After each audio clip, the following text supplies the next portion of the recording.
God lives within every single person, and you can't harm God.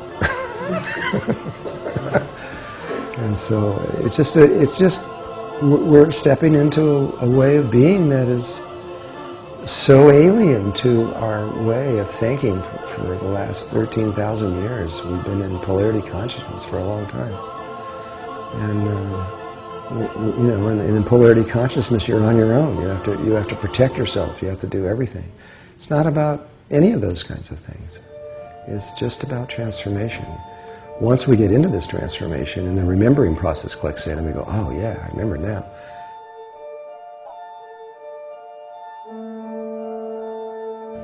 We have to understand that, like I started to say a little while ago, all of life is one.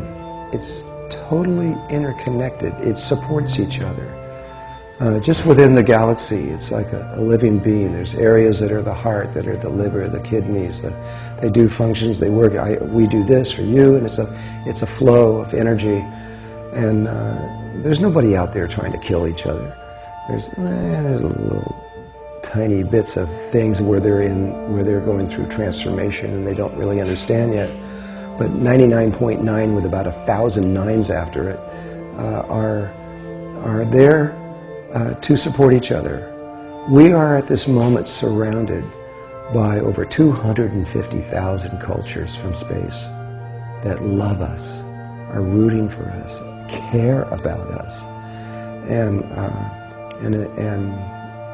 at the right moment we're going to see them,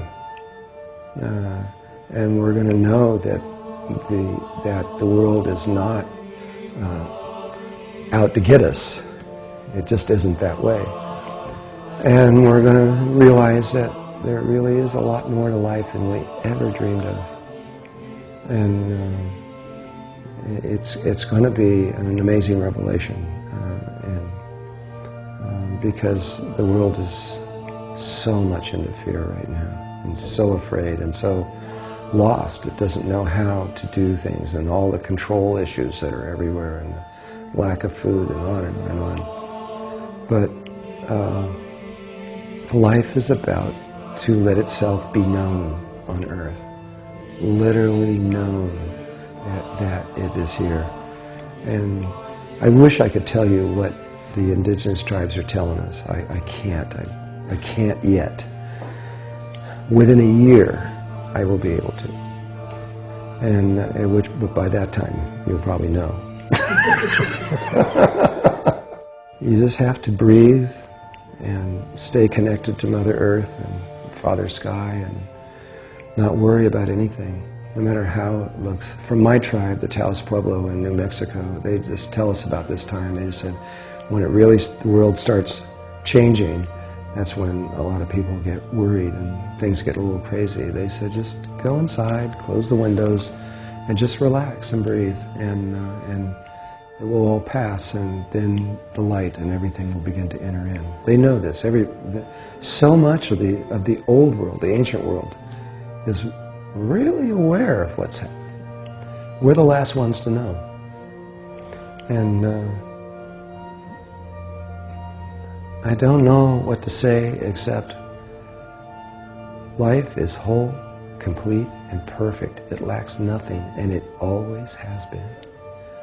And we have chosen to experiment, and we experimented on a particular level of consciousness called good and evil, which means all possibilities, good and bad. And we experimented. We're done with that experiment. And now we're going to go back to something that has already been tried and true, where this experiment that we've been doing for the last 13,000 years, and actually it extends a little more, it goes back about a little over 200,000 years, where that fits into the larger equation of consciousness, I'm not exactly sure. But it was one of the possibilities, and so we did it. But we're now at the end. And so just relax. Okay, thank you. Well, everybody on Earth came from somewhere else. The Earth is a new planet.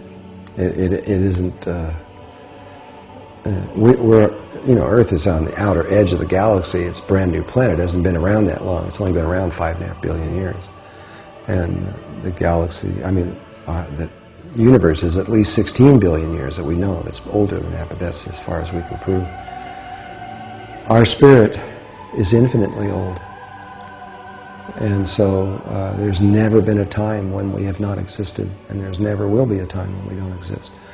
And so what that means is everybody came from somewhere else to come here. And we are ETs. The dolphins are ETs. They came from Sirius, and the whales. A lot of Pleiadians are here and have been for a long time. There's people from Aldebaran and all kinds of, all over the place have met here. And they are exactly how these different races are going to do it, I don't know. I do know pretty much how the Syrians are going to do it. Because they are going to be I believe, from what I'm being told through these groups, these ancient groups, that the Syrians are going to be the first ones that are going to make themselves known. And that is because we are their offspring. And they are our father. And they chose to do that. But then after that, what the Mayans say about this time is that the whole universe opens up to us, and we're able to move anywhere and be anywhere we want. Yeah, I understand. This is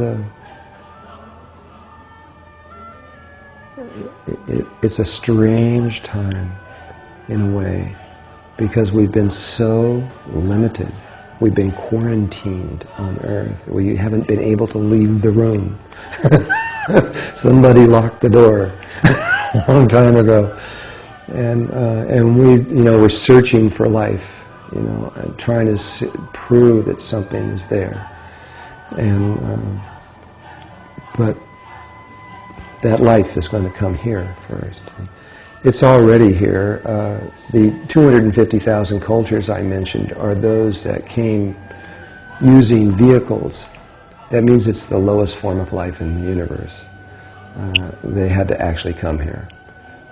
You don't see Archangel Michael riding around in a spaceship. He doesn't need it. He can be anywhere he wants to be. And the higher levels of consciousness can just be anywhere they want to be. Okay, and thank you. And I hope that people watching this get excited about life, because it's something really beautiful is about to happen.